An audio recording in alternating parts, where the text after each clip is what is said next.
심함이었더라. 아멘. 할렐루야. 오늘도 하나님께서 말씀을 통하여 저와 여러분에게 큰 은혜 주시는 귀한 시간이 되어지기를 주님의 이름으로 축원합니다. 우리나라 제약회사들 가운데 유한양행이라는 회사가 있습니다. 이 회사를 설립한 분은 유일한 박사님이라는 분이셨는데, 이분은 매우 신앙심이 좋으셨던 분이십니다. 1907년 평양의 대부흥 당시에 이 분은 길선주 목사님에 의해서 은혜를 받고 굉장히 하나님의 은혜 안에서 살 수 있었습니다. 어린 나이에 선교사를 따라서 미국으로 유학을 갔고, 원래 본명은 일형이었는데 그 이름을 바꾸어서 세계 제1의 대한제국을 만들겠다는 일념으로 유일한이란 이름을 만들었습니다. 1926년에 이제 다시 우리나라로 귀국을 하고 난 다음에 경제 자립으로 독립을 일깨워야 된다는 일념으로 유한양행을 설립했고요.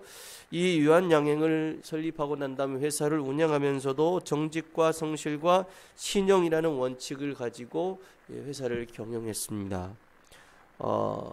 아주 오래전이죠. 아주 오래전에 이 유 박사님은 전 재산을 사회에 환원하시고 별세를 하셨습니다. 당시에 이 유일한 박사님이 생각했던 그 기업의 개념은 무엇이냐면, 기업의 소유주는 사회이기 때문에 개인은 단지 그 관리를 할 뿐이다라는 의식을 가졌습니다. 아주 중요한 그 일화 중에 한 가지가 양화대교를 건설할 때에 이제 양화대교를 건설하기 정부가 주변의 땅들을 이렇게 매입을 하는데, 이 땅 가운데 유한양행이 소유한 땅도 이제 매입 대상에 포함이 되었습니다. 당시에 이제 정부가 그 땅의 값을 평당 4,000원에 제시를 했습니다. 물론 요즘하고는 뭐 상대가 되지 않지만 당시에 4,000원으로 제시를 했습니다.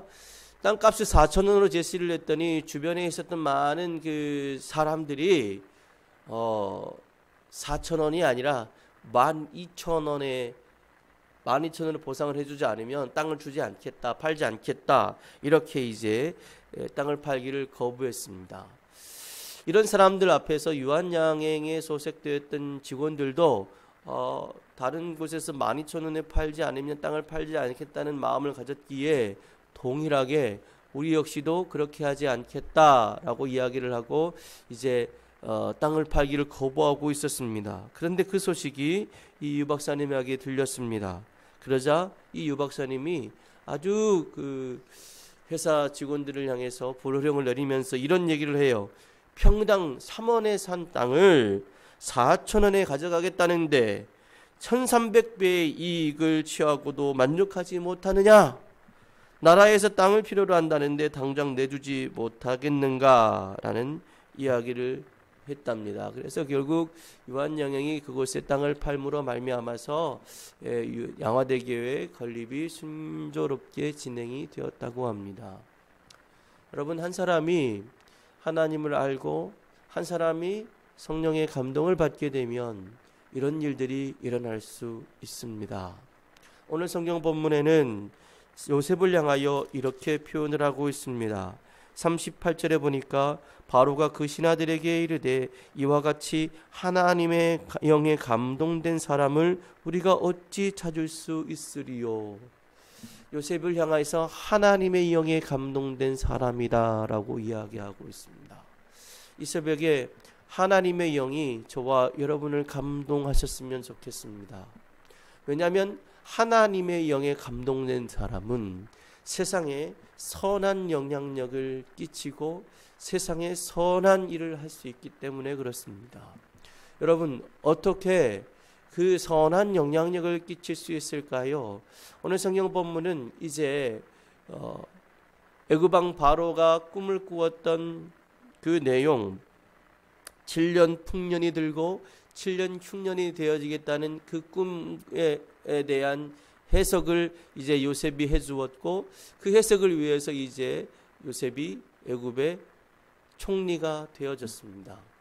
애굽의 총리가 되어지고 난 다음에 실제로 7년 동안 풍년이 들었습니다. 그 풍년이 든 7년 동안 요셉은 이 곡식들을 차곡차곡 아주 잘 모아두었습니다. 그런데 그 7년이 끝나고 7년의 흉년이 되었습니다. 7년 풍년이 끝나고 7년 흉년이 되자 모든 땅에 기근이 들었고 모든 사람들이 힘들어할 때에 애굽에는 양식이 있을 수 있었습니다. 여러분, 이 애굽에 있는 그 양식으로 인해서 애굽의 온 백성은 7년 흉년 동안에 굶지 아니하고 살 수 있게 되는 구원의 역사를 경험할 수 있게 되었습니다. 성령에 감동된 자 한 사람, 성령에 감동된 요셉을 통해서 온 애굽 사람들이 구원을 받게 된 것입니다. 그뿐입니까? 오늘 성경 보면 마지막 절에 보니까 이렇게 얘기하지 않습니까? 각국 백성도 양식을 사려고 애굽으로 들어와 요셉에게 이르렀으니 기근이 온 세상에 심함이었더라. 여러분, 성령에 감동된 요셉으로 인해서 애굽의 온 백성이 이 7년 기근의 시절을 이겨낼 수 있었을 뿐만 아니라 온 각국의 사람들, 많은 나라의 사람들이 그렇게 요셉을 통해서, 요셉의 그 성령에 감동된 요셉을 통하여 구원받을 수 있었을 뿐만 아니라, 여러분, 이제 이후로 가나안 땅에 거주했던 요셉의 아버지, 요셉의 형제들이 구원을 얻을 수 있게 되었습니다. 성령에 감동된 사람은 여러분, 다른 사람들을 구원하는 일에 힘을 쓰고 애를 씁니다. 영적으로 구원하는 일도 힘쓰고 애쓰죠. 그리고 육체적으로, 육신적으로, 현실적으로 삶 가운데 필요한 구원의 역사를 이루는 일에도 힘을 쓰는 것이 바로 성령에 감동된 사람의 특징이라는 거죠. 여러분, 오늘 이 시대 가운데 주시는 하나님의 깨달음이 있는 귀한 시간이 되었으면 좋겠습니다. 성령에 감동된 사람이 이상한 것을 보고, 성령에 감동된 사람이 방언을 말하고, 물론 성령에 감동된 사람은 일반 사람이 보지 못하는 것을 볼 수 있습니다. 성령에 감동된 사람은 여러분 방언도 할 수 있습니다. 그런데 여러분, 그 방언을 통해서, 그 일반적인 사람들이 보지 못하는 것을 통해서 어떤 일을 이루어야 되는 것인가? 바로 구원의 역사를 이루어야 한다는 것입니다. 오늘 이 새벽 저와 여러분도 성령에 감동된 사람이 되었으면 좋겠습니다. 그리고 저와 여러분을 통해서 하나님의 구원의 역사가 이루어지는 귀하고 복된 이 일들이 일어났으면 좋겠습니다. 여러분, 성령에 감동되니까요, 사실은 성령에 감동되니까 참 좋은 것들이 많더라고요. 이렇게 다른 사람을 구원할 뿐만 아니라 오늘 성경 본문에는 성령에 감동된 요셉의 자기 치유의 역사에 대해서도 이야기를 하고 있어요. 51절에 보니까 요셉이 그의 장남의 이름을 브나세라 하였으니 하나님이 내게 내 모든 고난과 내 아버지의 온 집을 잊어버리게 하셨다 하미요 라고 되어져 있습니다. 요셉이 그동안 얼마나 마음이 힘들고 어려웠습니까? 그동안 얼마나 마음이 힘들고 어려웠는데 그 모든 힘듦과 그 모든 어려움들을 다 잊게 하시는, 과거의 상처를 씻어주시는 하나님의 역사가 언제 일어나느냐? 성령에 감동될 때에 일어나더라는 것. 그뿐만 아니라 52절에 하나님의 이름을 에브라임이라 하였으니 하나님이 나를 내가 수고로운 땅에서 번성하게 하셨다 함이었더라. 하나님께서 나를 번성하게 하실 것이라는 믿음과 확신을 가질 수 있게 되었다는 것입니다. 사람들은 그렇습니다. 과거에 어렸을 때 오래전에 쓴 아픔과 슬픔이 있게 되면 그 슬픔과 아픔 때문에 상처를 입고, 그 슬픔과 아픔 때문에 절망하고, 그 슬픔과 아픔 때문에 늘 원망하며 살아가는 삶을 살아요. 그런데 여러분, 오늘 성경에 보니까 요셉이 성령에 감동되게 되니까 형들로부터 당했던 그 아픔들, 이 애굽 땅에 와서 당했던 그 고통들을 다 잊어버리고 오히려 하나님께서 나를 번성케 하실 것이라는 확신과 소망을 가지고 살아가게 되더라는 거죠. 오늘 성령님께서 여러분의 마음을 감동해 주셨으면 좋겠습니다. 여러 가지 쓴뿌리가 있는 내 마음, 상처가 있는 내 마음, 염려가 있는 내 마음, 원망이 있는 내 마음, 오늘 우리의 마음을 성령님께서 어루만져 주시고 위로해 주시면, 잊게 해 주시면, 확신을 주시면 우리 안에 있는 상처가 능히 거뜬히 치료되어질 줄 믿습니다. 이 하나님의 역사가 일어나는 귀한 새벽이 되었으면 좋겠습니다. 여러분, 마지막으로 성령의 감동을 잊게 되면 어떤 놀라운 일이 일어날까요? 성령의 감동을 잊게 되면 39절에 보니까 너와 같이 명철하고 지혜 있는 자가 없도다 라고 이야기하고 있습니다. 성령의 감동을 잊게 되면 명철하고 지혜롭게 된다는 것입니다. 성경에는 구체적으로 표현되어지고 있지는 않습니다. 7년 동안 풍년이 들었는데 그 풍년이 든 것을 어떻게 정리하고 어떻게 보관했는지에 대해서 구체적으로 이야기하지는 않습니다만은 어찌됐든 여러분 7년 동안 풍년이 들게 되면 오늘 성경 보면 47절에는 소출이 심히 많았다고 얘기하고 있고요. 48절에는 요셉이 애굽 땅에 있는 그 7년 곡물을 거두어 각 성에 저장하되 각 성읍 주위의 밭에 곡물을 그 성읍 중에 쌓아두었다라고 이야기하고 있습니다. 그러니까 여러분 7년 풍년이 들었는데 그것을 잘 보관해서 마지막 7년을 이겨낼 수 있도록 하는 것이 지혜가 아니겠습니까?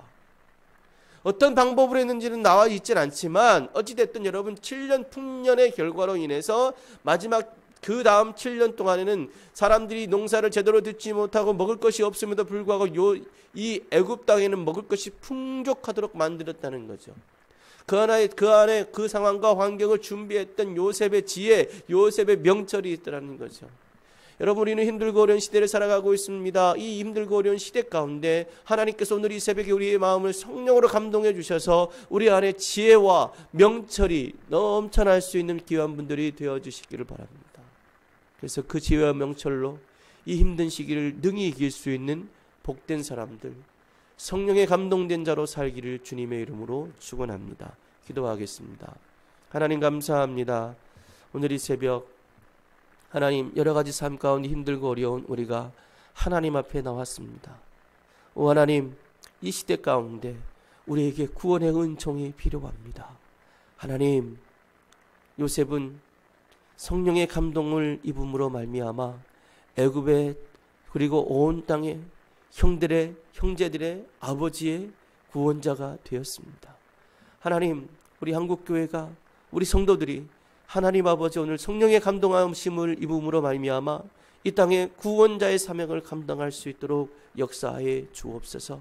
하나님 아버지, 요셉이 성령에 감동되어질 때에 그의 모든 마음의 상처와 모든 아픔들이 다 씻겨졌습니다. 오늘 이 새벽 우리가 성령의 감동하심을 입게 하여 주옵소서. 우리 안에 있었던 여러 가지 쓴뿌리들, 여러 가지 상처들, 원망들, 고통들이 성령의 감동하심으로 말미암아 다 사라지는 귀한 새벽이 되어지게 하여 주옵소서. 성령의 감동진다는 명철하고 지혜롭다 말씀해 주셨습니다. 힘들고 어려운 삶 가운데서도 성령께서 오늘 감동해 주셔서 어떻게 살아가야 될지, 무엇을 해야 될지, 어떻게 생각하고 어떻게 준비해야 될지 깨닫게 하시며 인도하시는 성령의 감동을 받는 우리 모든 성도들 되게 하여 주옵소서. 예수 그리스도의 이름으로 기도드립니다. 아멘.